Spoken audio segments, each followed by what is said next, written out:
Good morning, students. I hope you have watched the introductory video based on algebraic method. And in our today's class, we will apply substitution method to solve exercise 3.3. Dear students, the learning outcome of our today's class, that is, at the end of this video, you will be able to solve the problem based on linear equation in two variable by substitution method. Now students, let us consider question number 2 of this exercise. Question क्या है बेटा मेरे पास? Solve 2x plus 3y equals to 11 and 2x minus 4y equals to minus 24. Again मेरे पास एक pair of equation given है. इन दोनों को मुझे solve करना है and hence find the value of m for which y equal to mx plus 3. इन दोनों को सॉल्व करने के बाद जो आपके पास x और y की वैल्यू आएगी वो इस इक्वेशन में आपने पुट कर देनी है to get the value of m. तो इन दोनों को सॉल्व करते हैं जैसे हमने फर्स्ट क्वेश्चन में किया था. इक्वेशन 1 से x की वैल्यू बनाओ तो from 1 2x equals to 11 minus 3y. x की वैल्यू क्या आ जाएगी? 11 माइनस 3y अपॉन 2. तो इस वैल्यू को मुझे क्या करना है?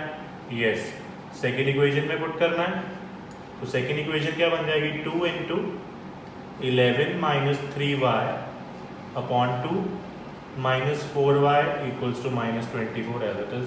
अब ये 2 और 2 cancel. 11 minus 3y minus 4y equals to minus 24. अब माइनस 3y माइनस 4y दोनों माइनस के ऐड हो जाएंगे और साइन माइनस का, तो ये 7y और ये 11 उधर जाके क्या हो जाएगा? माइनस. तो minus 7y equals to minus 35. Minus minus cancel. y की वैल्यू क्या आ गई? 35/7 दैट इज 5. तो y कितना आ गया मेरे पास? 5. अब इस y को मेरे को पुट करना है जहाँ पे मैंने x की वैल्यू बनाई थी. तो x क्या बन जाएगा? 11 minus 3 into 5 upon 2 that is x equal to 11 minus 3 5 ज़ा 15 अपॉन 2. तो x कितना आ जाएगा? 11 माइनस 15 माइनस 4/2. तो इसकी कटिंग होके x की वैल्यू कितनी आ जाएगी मेरे पास? -2. अब मेरे पास x कितना आया? -2 और y आया 5. अब मुझे इन दोनों वैल्यूज को इस इक्वेशन में पुट करना है ताकि मैं m की वैल्यू निकाल सकूं. तो लेट्स से y की वैल्यू क्या आती? 5. m as it is. x की वैल्यू क्या है? -2 प्लस 3. तो 5 इक्वल्स टू -2m प्लस 3. अब 3 को इस तरफ ले आओ तो -2m equal to 5 minus 3 that is -2m equals to 2. तो m की वैल्यू क्या आ जाएगी? 2 upon -2.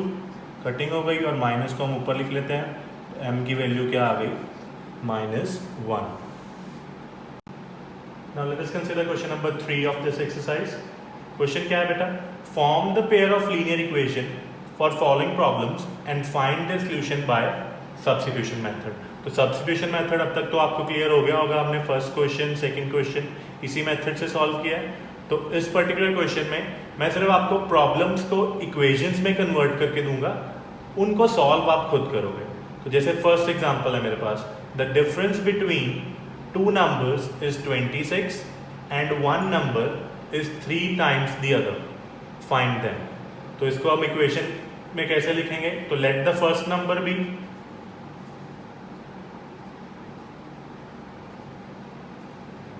x and second number y. अब फर्स्ट कंडीशन क्या है? Difference between two numbers is 26. That is according to question क्या कंडीशन है मेरे पास? Difference between two numbers is 26. That is x minus Y equals to 26. ये बन जाएगी मेरी इक्वेशन नंबर 1. और सेकेंड कंडीशन क्या है?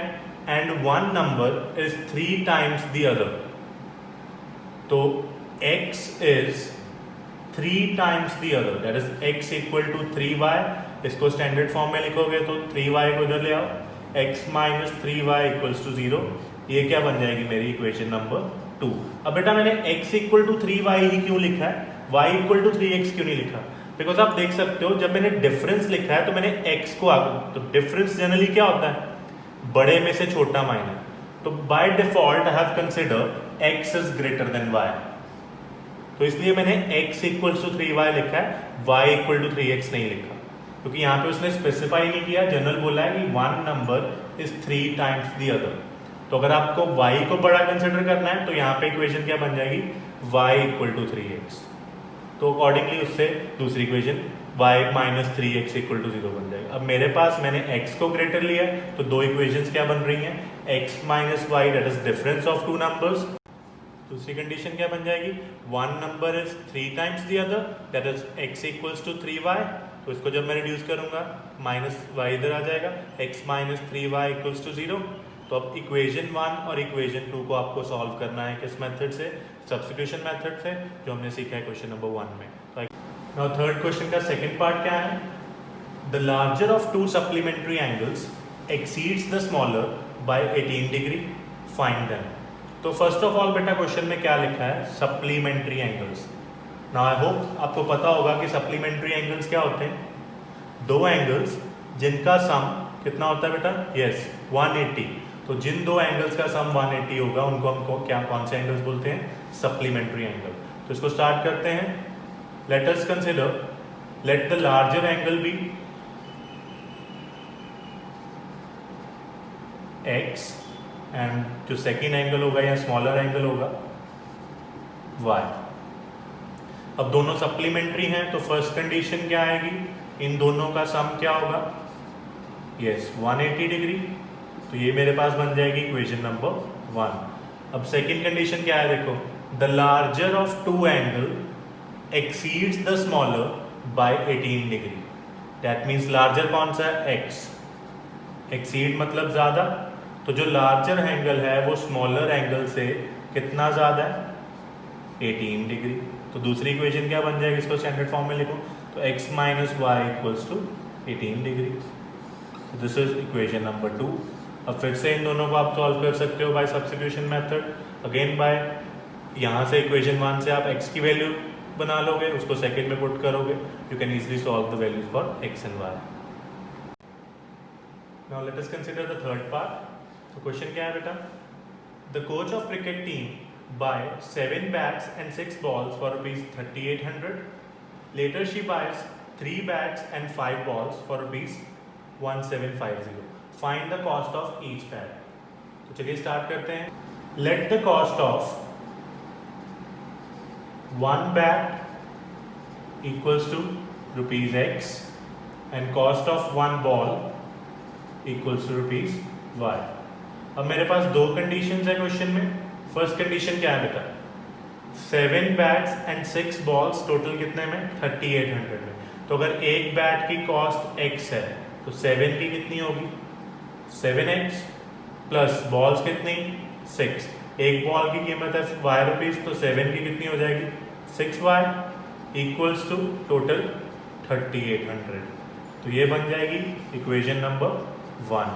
सिमिलरली सेकेंड कंडीशन क्या है, 3 बैट्स, तो अगर एक की कॉस्ट x है तो 3 की 3x plus 5 balls, if 1 ball cost ₹y तो 5 बॉल्स 5y इक्वल्स टू कितने, 1750। This will be your equation 2। अब इसको भी वैसे ही सब्स्टिट्यूशन मेथड से हम सॉल्व करेंगे।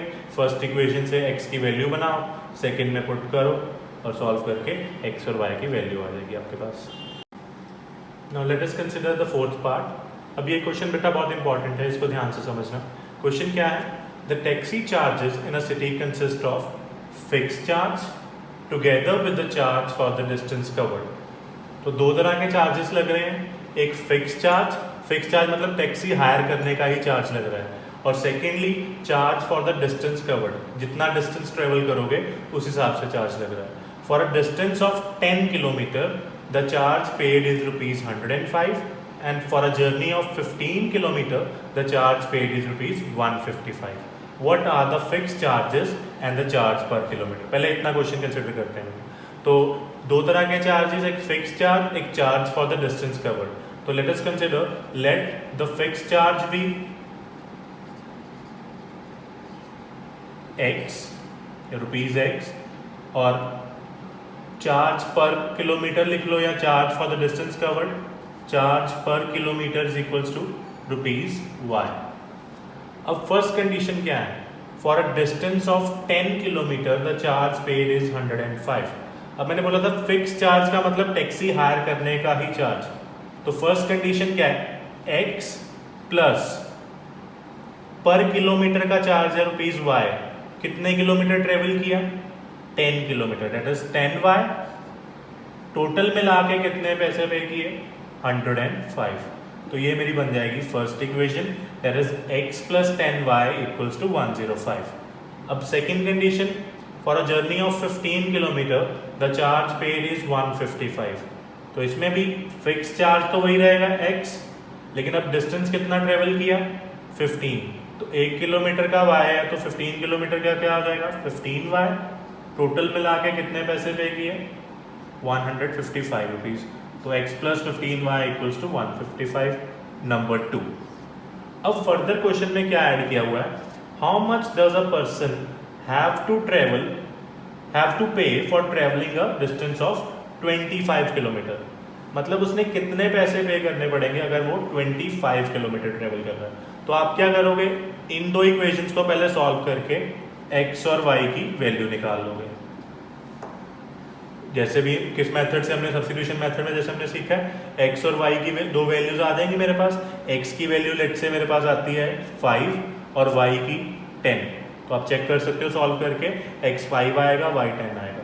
अब मुझे निकालना क्या है, how much does a person have to pay for a travelling distance of 25 kilometre. तो कंडीशन क्या बननी चाहिए, x plus x fix charge तो देना ही पड़ेगा, 25 इंटू वाई, ये टोटल अमाउंट उसको पे करनी है। तो अगर मेरे पास x की वैल्यू 5 आई है और y की वैल्यू 10 आई है, तो मैं दोनों वैल्यूज यहाँ पे पुट कर दूंगा। तो 5 प्लस 25 इंटू 10 250, तो ये कितना आ जाएगा, 255। तो मतलब अगर कोई पर्सन 25 किलोमीटर ट्रेवल कर रहा है तो उसको कितने पैसे पे करने पड़ेंगे, 255 रुपीज़। तो कहने का मतलब क्या था, ये वाली लाइन को सॉल्व करने के लिए आपको पहले x और y सॉल्व करना है। तो जो वैल्यूज x और y की आएंगी वो आप इस इक्वेशन में पुट कर दोगे। Now the fifth part of this question, a fraction becomes 9/11 if 2 is added to both the numerator and the denominator। तो सबसे पहले बेटा फ्रैक्शन कैसे लिखते हैं हम, तो फ्रैक्शन के दो पार्ट्स हैं, एक न्यूमरेटर एक डिनोमिनेटर। तो let the numerator be x और डिनोमिनेटर को कंसिडर कर लो y। तो फ्रैक्शन क्या बन जाएगा मेरे पास, numerator upon denominator, that is x by y। अब आते हैं क्वेश्चन पे, a fraction becomes 9/11 if 2 is added to both the numerator and the denominator. अगर न्यूमरेटर में भी 2 ऐड किया, डिनोमिनेटर में भी 2 ऐड किया, तो फ्रैक्शन क्या बन गया, किसके इक्वल, 9/11। अब इसको क्रॉस मल्टीप्लाई करके फर्स्ट इक्वेशन बना लेते हैं, 11 इंटू एक्स 11x, या पहले ऐसे लिख लेते हैं, 11 को मल्टीप्लाई कराओ 11 इंटू एक्स प्लस 2 और 9 into y plus 2, cross multiply, और 11 into x 11x, 11 into 2 22, then 9y plus 18। अब y वाली term left hand side, 11x minus 9y, 22 उधर जाके माइनस हो जाएगा। तो इक्वेशन क्या बन गई, 11x minus 9y equals to -4। This is your equation number 1। Now similarly second condition क्या है, if 3 is added to both the numerator and denominator. अब डिनोमिनेटर और न्यूमरेटर में कितना ऐड किया, 3। तो फ्रैक्शन क्या बन गई, 5/6, दैट इज 5/6। फिर से cross multiply, 6 into x plus 3, 5 into y plus 3, 6x, 6 3 is 18, 5y, 5 3 is 15, then y फिर लेफ्ट हैंड साइड, 18 उधर जाके माइनस। तो ये इक्वेशन क्या बन गई, 6x minus 5y equals to -3, number 2। अब फिर से आप इक्वेशन 1 और इक्वेशन 2 को बाय सब्स्टिट्यूशन मेथड सॉल्व करोगे। सॉल्व करने के बाद आपके पास x और y की वैल्यू आ जाएगी, उसको आपने इस फ्रैक्शन में पुट कर देना है। तो x upon y will be your new fraction जो हमें चाहिए। नाउ स्टूडेंट्स, इसी क्वेश्चन का लास्ट पार्ट देखते हैं। 5 years hence the age of Jacob will be 3 times that of his son, and 5 years ago Jacob's age was 7 times that of his son. तो यहाँ पे दो चीज़ों की बात हो रही है, एक 5 years hence और एक 5 years ago। तो सबसे पहले इन चीज़ों का मतलब आपको क्लियर होना चाहिए। 5 years hence मीन्स आज से 5 years later, आज से 5 साल बाद, और 5 years ago मीन्स आज से 5 साल पहले। तो हमें फाइंड क्या करना है, what are their present ages. तो स्टार्ट करते हैं। Let the present age of Jacob equals to x years और present age of Jacob's son is y years। अब 5 years hence, 5 years hence, तो अगर आज किसी की एज x है तो आज से 5 साल बाद जेकब की एज क्या हो जाएगी, x + 5। सिमिलरली उसके सन की एज क्या हो जाएगी, y + 5। और उसने कहा क्या है, the age of Jacob will be 3 times that of his son. तो अकॉर्डिंग टू क्वेश्चन कंडीशन क्या है मेरे पास, 5 years hence age of Jacob will be 3 times age of his son. तो इसको सॉल्व कर लेते हैं। x + y as it is, 3 को मल्टीप्लाई करवा दो, 3y + 3 5 का 15, y को इस तरफ ले आओ, x - 3y = 15 - 5, तो x - 3y = 10। तो this will be your equation 1। अब सेकेंड कंडीशन क्या है, 5 years ago। तो पहले 5 years ago की एजेस लिख लेते हैं। 5 years ago जेकब्स एज कितनी होगी, अगर प्रेजेंट एज x है तो आज से 5 साल पहले x - 5, और सन की एज अगर प्रेजेंट y है तो 5 years ago y - 5। अब अकॉर्डिंग टू क्वेश्चन कंडीशन क्या है, 5 years ago Jacob's age was 7 times that of his son. तो 5 साल पहले जेकब की एज जो है वो क्या है, 7 times that of his son. तो इसको सॉल्व कर लेते हैं। x - 5 एज इट इज, 7 को मल्टीप्लाई किया, 7y - 35, तो y को इस तरफ ले आओ, x - 7y और 5 उधर जाके प्लस का हो जाएगा, तो x - 7y = -35 + 5 इज -30। तो x - 7y = -30 क्या बन जाएगी मेरे पास, इक्वेशन 2। अब इन दोनों इक्वेशन को आप सॉल्व कर रहोगे by substitution method to get the value of x and y। तो x जो आएगा वो आपकी जेकब की एज हो जाएगी, और जो y की वैल्यू आएगी that is Jacob's son's as.